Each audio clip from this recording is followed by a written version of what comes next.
في يوم مشمس وجميل راحت الفرخة كوكي تشوف البيت بتاعها فقس ولا لسه. ايه ده؟ انا فين؟ انا مش في بطن ماما ليه؟ ايه ده؟ اول مرة اشوف كتكوت منقط كده. اطلعي برا، احنا مش عاوزينك. انتي مش شبهنا. يا رب، انا ماليش ذنب ان شكلي كده.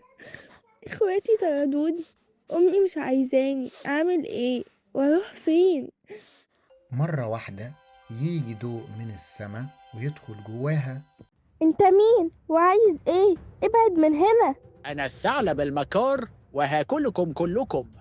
مش هتقدر، انا اقدر اهزمك. ابعد، امشي. وهنا تفتكر كوتي إنها عندها قوة خارقة فتجري عليه ويخاف ويهرب. إيه ده؟ أنت عندك القوة دي إزاي؟ خلاص خلاص، أنا همشي. جت عشان تنقذنا، احنا اسفين ليكي. تعالي يا بنتي يا حبيبتي، انا اسفة اني ظلمتك ومشيتك.